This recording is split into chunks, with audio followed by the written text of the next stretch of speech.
ನಮ್ಗೆಲ್ಲರಿಗೂ ಗೊತ್ತು, ಮಾನ್ಯ ಸಿದ್ದರಾಮಯ್ಯನವ್ರಿಗೆ ಜಮೀರ್ ಅವ್ರಿಗೆ ಭಾರಿ ಆತ್ಮೀಯತೆ ಬಗ್ಗೆ ವಿಶೇಷ ಪ್ರೀತಿ. ಸಿದ್ದರಾಮಯ್ಯನವ್ರಿಗೆ ಅವ್ರ ಸಮಾಜ ಆಗಲಿ ಅಥವಾ ಅವ್ರ ಜೊತೆ ಇರುವಂತ ವೈಯಕ್ತಿಕ ಸಂಬಂಧ ಇರ್ಬೋದು, ಈ ಎರಡರ ಕಾರಣಕ್ಕೆ ಸಿದ್ದರಾಮಯ್ಯನವ್ರಿಗೆ ಜಮೀರ್ ಅವ್ರ ಬಗ್ಗೆ ಬಹಳ ಆತ್ಮೀಯತೆ. ಜಮೀರ್ ಅವ್ರ ಖಾತೆ ವಸತಿ ಖಾತೆ ಕೂಡ ಅವ್ರದ್ದು. ಅವ್ರಿಗೆ ಭಾರಿ ಆತ್ಮೀಯತೆ. ಜಮೀರ್ ಅವರು ರಿಪ್ರೆಸೆಂಟೇಟಿವ್ ವಸತಿ ಖಾತೆಯಲ್ಲಿ ಬಡವರಿಗೆ ಮನೆಗಳು ಬರ್ತಾವ. ಬಡವರಲ್ಲಿ ಅತ್ಯಂತ ಹೆಚ್ಚು ಪ್ರಮಾಣದಲ್ಲಿ ಇರುವವರು ದಲಿತರು. ದಲಿತರಿಗೆ ಏನು ಸಹ ನ್ಯಾಯ ಮಾಡಿದ್ದಾರೆ ಸಿದ್ದರಾಮಯ್ಯನವರು.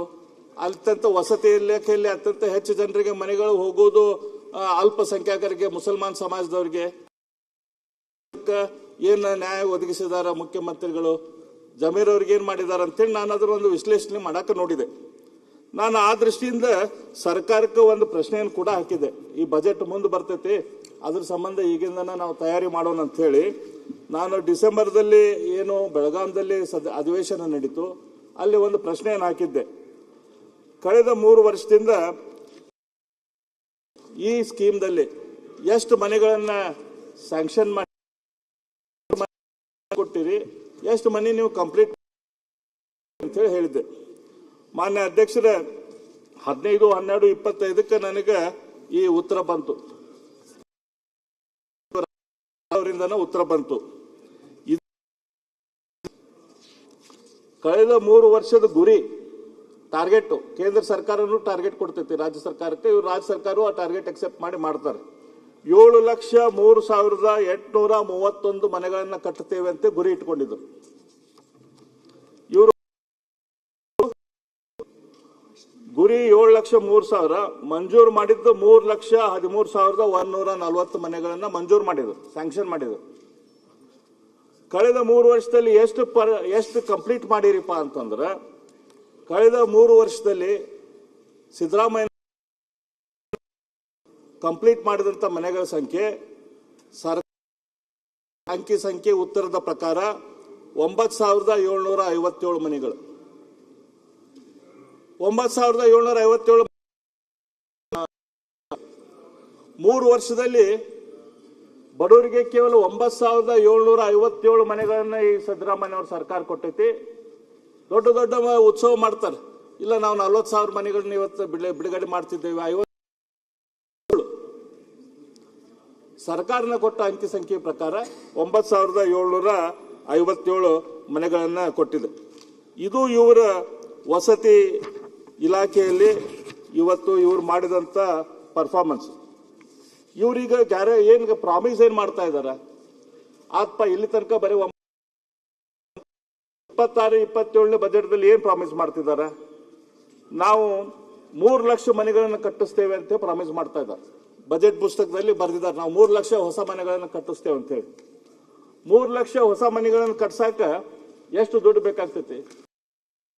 ಕನಿಷ್ಠ 3 ಲಕ್ಷ ರೂಪಾಯಿ ಒಂದು ಮನೆಗಂತೆ ನಾವು ಹಿಡ್ಕೊಂಡ್ರೆ 13,500 ಕೋಟಿ ರೂಪಾಯಿ ಬೇಕಾಗ್ತೈತಿ.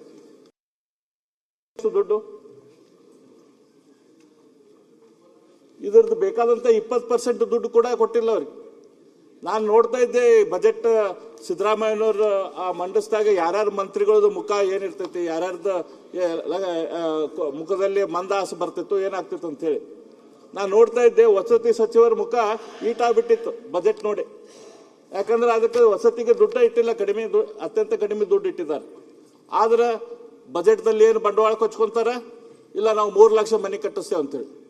ಅಂದ್ರೆ ಇಷ್ಟು ದಿನ ಸುಳ್ಳು ಹೇಳಿದ್ದಲ್ದ ಮತ್ತೆ ಇನ್ನೊಂದು ಸುಳ್ಳನ್ನು ಅದಕ್ಕೆ ಸಿದ್ದರಾಮಯ್ಯನವರು ಆಡ್ ಮಾಡ್ತಾ ಇದ್ದಾರೆ. ಮಾನ್ಯ ಸಚಿವರೇ, ಇದೊಂದು ದೊಡ್ಡ ಅನ್ಯಾಯವನ್ನ ನಮ್ಮ ದಲಿತರಿಗೆ, ಅಲ್ಪಸಂಖ್ಯಾತರಿಗೆ ಮತ್ತು ಬಡವರಿಗೆ ಇವತ್ತು ಸಿದ್ದರಾಮಯ್ಯನವರು ಇಲ್ಲಿ ವಸತಿ ಮೂಲಕ ಮಾಡ್ತಾ ಇದ್ದಾರೆ. ಅದೇ ರೀತಿ ನಾನು ನೆಕ್ಸ್ಟ್ ಇದು ವಿದ್ಯಾ ಕ್ಷೇತ್ರದಲ್ಲಿ ಏನು ಸರ್ಕಾರ ಏನು ವಿಚಾರ ಮಾಡೈತಿ ಅಂತೇಳಿ. ಯಾಕಂದ್ರೆ ಒಂದು ಬಜೆಟ್ ಅಂತಂದ್ರೆ ಕೇವಲ ಸಂಖ್ಯೆ ದುಡ್ಡು ಅದರದ ಅಲ್ಲ, ಇದು ಒಂದು ರಾಜ್ಯಕ್ಕೆ ದಿಶೆಯನ್ನು ಕೊಡಬೇಕಲ್ಲ, ರಾಜ್ಯಕ್ಕೆ ಒಂದು ಡೈರೆಕ್ಷನ್ ಕೊಡಬೇಕಲ್ಲ. ಅದ್ರ ಬಗ್ಗೆ ಇಷ್ಟು ಅನುಭವ ಉಳ್ಳಂತ ಮುಖ್ಯಮಂತ್ರಿಗಳು ಯಾವ ರೀತಿ ದಿಶೆಯನ್ನು ಕೊಡ್ತಿದ್ದಾರೆ ವಿದ್ಯಾಕ್ಷೇತ್ರದಲ್ಲಿ ಅಂತ. ನಮ್ಮ ಇಡೀ ರಾಜ್ಯದಲ್ಲಿ ಗವರ್ಮೆಂಟ್ ಶಾಲೆಗಳಲ್ಲಿ 38,45,845 ಮಕ್ಕಳಿದ್ದಾರೆ. ಇದು ಸರ್ಕಾರದ ಅಂಕಿ ಸಂಖ್ಯೆ ಪ್ರಕಾರ. ನಾವು ಶಿಕ್ಷಣ ಇಲಾಖೆಗೆ ಕೊಟ್ಟಂತ ಬಜೆಟ್ 47,724 ಕೋಟಿ. ಅಂದ್ರೆ ಪ್ರತಿಯೊಂದು ವಿದ್ಯಾರ್ಥಿ 24,092 ರೂಪಾಯಿ ನಾವು ಖರ್ಚು ಮಾಡ್ತಾ ಇದ್ದೇವೆ ಅಧ್ಯಕ್ಷ. ಪ್ರತಿಯೊಂದು ವಿದ್ಯಾರ್ಥಿ ಮೇಲೆ ರಾಜ್ಯ ಸರ್ಕಾರ ಖರ್ಚು ಮಾಡ್ತಿರುವಂತ ದುಡ್ಡು 1,24,000 ರೂಪಾಯಿ ಶಿಕ್ಷಣ ಇಲಾಖೆ ಮೇಲೆ ನಾವು ಖರ್ಚು ಮಾಡ್ತಾ ಇರೋದು. ಈ ಶಿಕ್ಷಣ ಇಲಾಖೆ ಪರ್ಫಾರ್ಮೆನ್ಸ್ ಏನಿದೆ?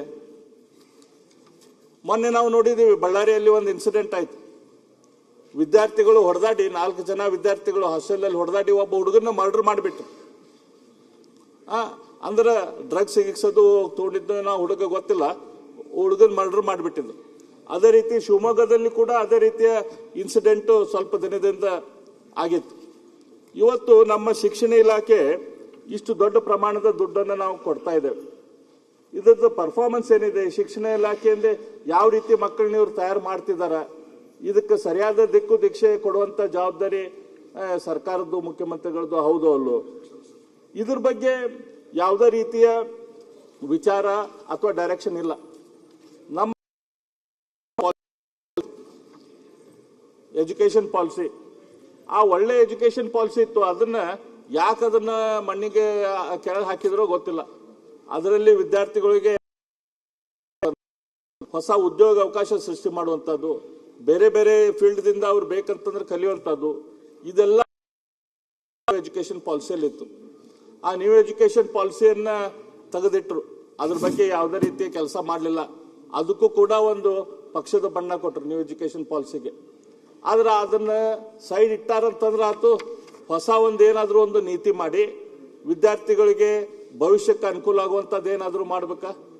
ಅದ್ಯಾವುದು ಕೆಲಸ ಇವತ್ತು ಈ ಇಲಾಖೆ ಮೂಲಕ ಆಗ್ತಾ ಇದೆ.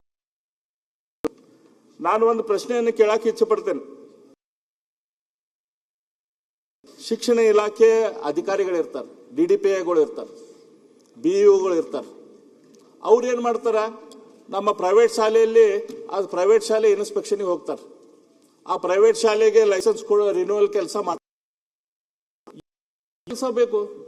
ಇವತ್ತು ನೀವು ಯಾವ್ದಾರ ಹೋಟೆಲ್ಗೆ ಚಾ ಕುಡಿಯಕ್ಕೆ ಹೋಗ್ತೇವೆ, ಊಟ ಮಾಡ್ಲಕ್ಕೆ ಹೋಗ್ತೇವೆ, ಅಲ್ಲೇನು ಸರ್ಕಾರ ಏನು ಬಂದ ಸರ್ಟಿಫಿಕೇಟ್ ಮಾಡ್ತಿತ್ತ? ಇದ್ರಲ್ಲಿ ಚಲೋ ಊಟ ಐತಿ, ಚಲೋ ಊಟ ಇಲ್ಲ, ಇಲ್ಲಿ ಚಲೋ ತಿಂಡಿ ಸಿಗ್ತೈತಿ, ಇಲ್ಲಿ ಚಲೋ ಇಡ್ಲಿ ಸಿಗ್ತೈತಿ? ಇಲ್ಲ. ಅಲ್ಲಿ ಚಲೋ ಇತ್ತಂದ್ರೆ ನಾವು ಹೋಗ್ತೇವೆ, ರೊಕ್ಕ ಖರ್ಚು ಮಾಡಿ ತಿಂತೇವೆ. ಇಲ್ಲ, ಇವತ್ತು ಆ ಶಾಲೆ ಚೆನ್ನಾಗಿದ್ದು ಇದೆಯೋ ಇಲ್ಲೇ ಅಂತ ನೋಡ್ಲಿಕ್ಕೆ ಅವ್ರ ಪಾಲಕರು, ಪೇರೆಂಟ್ಸ್ ಅದಾರ, ಅವ್ರು ನೋಡ್ತಾರ ಅದು ಪ್ರೈವೇಟ್ ಶಾಲೆ ಚೆನ್ನಾಗಿದೆಯೋ ಇಲ್ಲ ಅಂತ ಹೇಳಿ. ಅದಿರ್ಲಿಕ್ಕಂತ ಆ ಶಾಲೆ ಸರಿ ಇರ್ಲಿಕ್ಕಂದ್ರೆ ಬಾಜುಕಿನ ಶಾಲೆಗೆ ಅವ್ರ ಪಾಲಕರು ಹಾಕ್ತಾರೆ. ನ್ಯೂಸ್ ಫಸ್ಟ್, ನಿರ್ಭೀತಿಯಿಂದ ನಿಮ್ಮ ಪರವಾಗಿ.